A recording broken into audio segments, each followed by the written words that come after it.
Welcome to round 17 of the 2011 Formula 1 World Championship. I'm Matt Daley. I work in the simulator team at McLaren, and this will be the first time India's ever hosted an F1 race.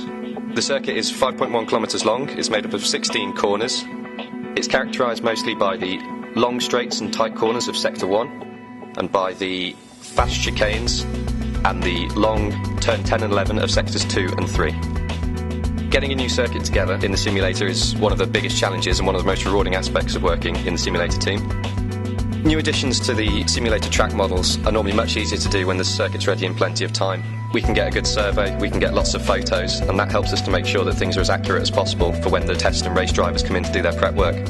But for circuits such as this in India, where the track isn't ready long before the start of the race, we have to go more off our sort of knowledge and experience, and especially that of our track modelers, in terms of putting the curb detailing and curb heights in.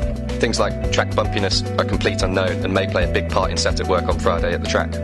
This is our best guess at what we've got, and I'll be watching as much as anybody else on the Friday to see what changes that we might have to include back here in the factory for all the debrief work. We'll join on board now for a lap of the circuit. As we come down the main straight, big grandstand on the left-hand side and the new pit buildings on the right. It's the braking zone for turn 1. This is a second gear corner, 110 kilometres an hour. Turn 3 will be very interesting for the drivers, with a very blind apex hairpin coming onto a very long back straight. In the simulator we can do things like put bollards on the corner to help the drivers with sight lines and things, but at the track we don't know what they're going to do in this respect. The long back straight is 1.2 kilometres long, and it's the likely position for the DRS activation zone.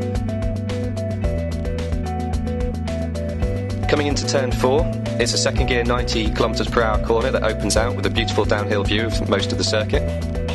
It's now all about setting yourself up for the fast flowing sections of turn 5, 6, 7, entering at about 190 kph, getting down to about 145 kph, before again a fast right and left hander going through the apexes at around 200 kilometres an hour.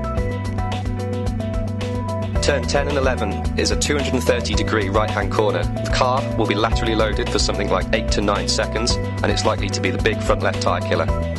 Turn 13 and 14 is another fast chicane, entering at about 200 kilometres an hour, and a blind apex turn 15 sets you up for the end of the lap, coming down to turn 16, which is a second gear corner, probably something like 90 kph, which delivers you back onto the start-finish straight. This has been a lap of the Buddh International Circuit. We hope you've enjoyed it, and we're sure India will deliver a great race.